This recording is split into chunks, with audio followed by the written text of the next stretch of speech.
Welcome to YoYo TV. Tollywood లో ఉన్న star కొరియోగ్రాఫర్లలో Johnny master ఒకరు. బడా బడా స్టార్ హీరోల సినిమాకు కొరియోగ్రఫీ చేస్తున్నాడు. అలాంటి జానీ మాస్టర్ పై ఇటీవలే ఓ అసిస్టెంట్ కొరియోగ్రాఫర్ లైంగిక వేధింపు కేసు పెట్టింది. ఈ నేపథ్యంలో జానీ మాస్టర్ ఇలాంటి వాడా అనే చర్చ నెట్టింట్లో మొదలైంది. ఈ నేపథ్యంలో జానీ మాస్టర్ కెరియర్ ఏ మలుపు తీసుకుంటుంది? నిజంగా జానీ మాస్టర్ తప్పు చేశారా? 2015లో జైలుకు ఎందుకు వెళ్లాడు? 3వ తరగతి కూడా చదవని జానీ మాస్టర్ కొరియోగ్రాఫర్ గా ఎలా మారాడు అనే మరిన్ని ఇంట్రెస్టింగ్ టాపిక్స్ ను ఆయన రియల్ లైఫ్ స్టోరీలో తెలుసుకుందాం.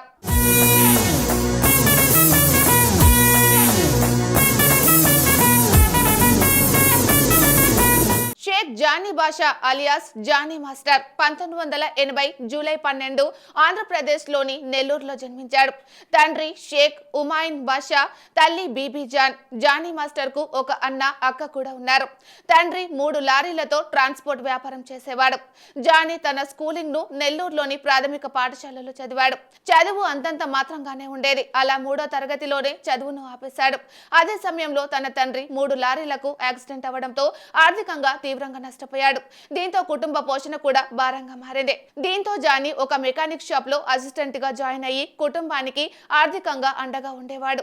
అంతేకాకుండా నెల్లూరులో జరిగే పెళ్లి భారత్లలోనూ శవయాత్రల్లోనూ డాన్స్ చేస్తూ కొంత డబ్బు సంపాదించేవాడు.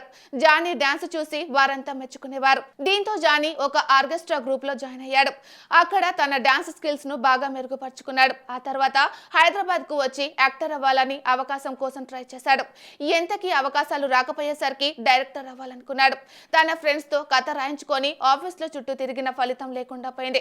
రూమ్ రెంట్ కూడా కట్టడానికి డబ్బులు లేకపోవడంతో మళ్ళీ సొంతూరుకి వెళ్లిపోయాడు. ఇంట్లో వాళ్ళు కనీసం చదువుకుంటే అయినా బాగుపడేవాడివి కదా అని తిట్టడంతో కుటుంబానికి భారం కాకూడదని సూసైడ్ చేసుకోవాలనుకున్నాడు. ఆ సమయంలో తన అన్న చూడడంతో జానీ ప్రాణాలు దక్కాయి.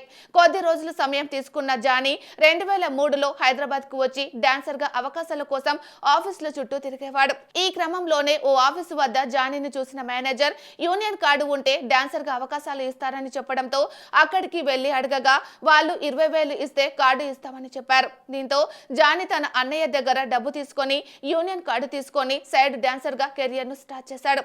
డాన్స్ బాగా చేయడంతో రాకేష్ మాస్టర్ జానీని తన టీమ్ లోకి తీసుకున్నాడు. ఆ తర్వాత రాకేష్ మాస్టర్ ఈటీవీలో వచ్చిన reality dance show the ultimate dance షోలో కొరియోగ్రాఫర్ గా అవకాశం ఇప్పించాడు. ఆ షో చేస్తున్న సమయంలోనే మగధీర సినిమాలో కొరియోగ్రాఫర్ కోసం ట్రై చేశాడు. కానీ రాజమౌళి అప్కమింగ్ కొరియోగ్రాఫర్స్ ను తీసుకోలేదు. డి షోలో ఇతని టాలెంట్ ను చూసిన హీరో నితిన్ ద్రోణ సినిమాలో ఛాన్స్ ఇచ్చాడు. ఆ కొరియోగ్రఫీ నచ్చి రెచ్చిపో, ఆగ్రహిత్ మూవీస్ లో ఛాన్స్ వచ్చింది. దీంతో ఇండస్ట్రీలో జానీ పేరు వినిపించింది. దీంతో ఎస్ఎస్ రాజమౌళి తీసిన మర్యాద రామన్న సినిమాలో సలోని పాటకు కొరియోగ్రాఫ్ చేసే అవకాశం వచ్చింది. ఇదే సమయంలో తన దగ్గరికి డాన్స్ నేర్చుకోవడానికి వచ్చిన సుజీ అనే అమ్మాయిని ప్రేమించాడు జానీ. ఆమెను పెళ్లి చేసుకునేందుకు ఇరు కుటుంబాలను అడగగా మతాలు వేరు కావడంతో వారు ఒప్పుకోలేదు. దీంతో జానీ సుజీ పేరు ఆయేషాగా మార్చి తమ మతంలోకి కన్వర్ట్ చేసుకుని పెళ్లి చేసుకున్నాడు. ఇక ఓ వైపు డి షో చేస్తూనే ఈగ, రచ్చ, నాయక్, ఇద్దరు అమ్మాయిలతో ఎవడు అనే సినిమాలు చేస్తూ కొద్ది రోజుల్లోనే బిజీ కొరియోగ్రాఫర్ గా అయ్యాడు. అంతేకాకుండా జానీ మాస్టర్ కు రామ్ చరణ్ తో ఏర్పడిన స్నేహం కారణంగా మెగా కాంపౌండ్ లో ఏ సినిమా వచ్చినా అందులో జానీకి ఓ సాంగ్ ఇచ్చేంత క్లోజ్ అయ్యాడు. ఇదిలా ఉంటే 2015లో సిఎంఆర్ ఇంజనీరింగ్ కాలేజ్ లో ఓ ప్రోగ్రాం జరిగింది. అక్కడ జానీ మాస్టర్ తన టీమ్ తో వెళ్ళగా అదే ప్రోగ్రామ్ కు వచ్చిన లేడీ కొరియోగ్రాఫర్ కు మధ్య గొడవ జరిగింది. ఈ గొడవలో జానీ మాస్టర్ వాళ్ళను రక్తం వచ్చేలా కొట్టారు. దీంతో ఆమె మేడ్చల్ పోలీస్ స్టేషన్ లో కంప్లైంట్ ఇచ్చింది. ఈ కేసులో కోర్టు జానీ మాస్టర్ కి 6 నెలలు జైలు శిక్ష వేసింది. 15 రోజులు జైల్లో ఉండి బెయిల్ పై బయటకు వచ్చారు. ఆ తర్వాత చెక్ బౌన్స్ కేసులోనూ ఇతనిపై కేసు వేయగా ఆ కేసులో ఇప్పటికీ విచారణ జరుగుతూనే ఉంది. ఇవే కాకుండా తన వద్ద అసిస్టెంట్స్ గా పనిచేస్తున్న వారికి కొరియోగ్రాఫర్ గా ఛాన్స్ ఇప్పించకుండా ఇంకా అసిస్టెంట్ కింద పెట్టుకుంటున్నాడని సతీష్ అనే కొరియోగ్రాఫర్ మీడియా ముందుకు వచ్చి చెప్పినా పట్టించుకోలేదు. అంతేకాకుండా జానీ తనకున్న పలుకుబడితో వాటిని పెద్దగా హైలైట్ కానివ్వలేదు. అలా జానీ మాస్టర్ తెలుగులోనే కాకుండా హిందీ, కన్నడ, తమిళ్లో 150 సినిమాలకు కొరియోగ్రఫీ చేసి బిజీ స్టార్ అయ్యాడు.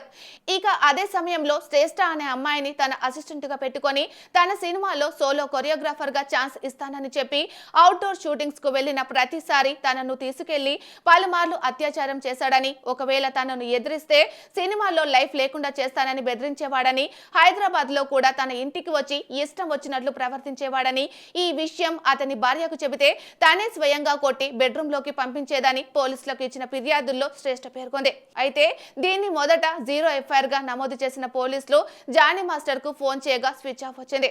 అతని భార్యకు మరియు అసిస్టెంట్లకు ఫోన్ చేసినా స్విచ్ ఆఫ్ రావడంతో శ్రేష్ఠ స్టేట్మెంట్ ను రికార్డు చేసి కేసు నమోదు చేశారు. అనంతరం జానీ భార్య ఆయేషా ఇది యూనియన్ గొడవ అంటూ కవర్ చేసినా అప్పటికి జరగాల్సిన డ్యామేజ్ జరిగిపోయింది. జనసేన పార్టీ కూడా జానీ పార్టీ కార్యక్రమాలకు దూరంగా ఉండాలని ప్రకటించింది. ఫిలిం ఛాంబర్ కి కూడా దీనిపై మీటింగ్ పెట్టి 90 రోజుల్లో నివేదిక ఇస్తామని చెప్పింది. మరోవైపు బాధితురాలు శ్రేష్ఠను పోలీసులు వైద్య పరీక్షలకు పంపించారు. అందులో అత్యాచారం చేశాడని తేలితే జానీ మాస్టర్ ను అరెస్టు చేసే అవకాశం ఉంది. ఇక ఇండస్ట్రీలో అమ్మాయిలపై లైంగిక వేధింపుల విషయానికి వస్తే సినిమా ఒక రంగుల ప్రపంచం. ఇందులో 24 క్రాఫ్ట్స్ ఉంటాయి. అందులో రాణించాలంటే అమ్మాయిలు ఎక్కడో ఒక దగ్గర లొంగాల్సిందే. అయితే దీని ఇండస్ట్రీలో గివ్ అండ్ టేక్ పాలసీ అంటారు. ఇందులో కొంతమంది తనను వాడుకొని అడిగినది ఇవ్వకపోయినా బయటకు వచ్చి అత్యాచార కేసులు పెడతారు. అయితే శ్రేష్ఠ 2019 నుంచి 2024 వరకు జానీ మాస్టర్ వద్దే ఉంది కాబట్టి మొదట్లోనే దీన్ని ఖండించి కేసు పెడితే న్యాయం జరిగి ఉండేదేమో.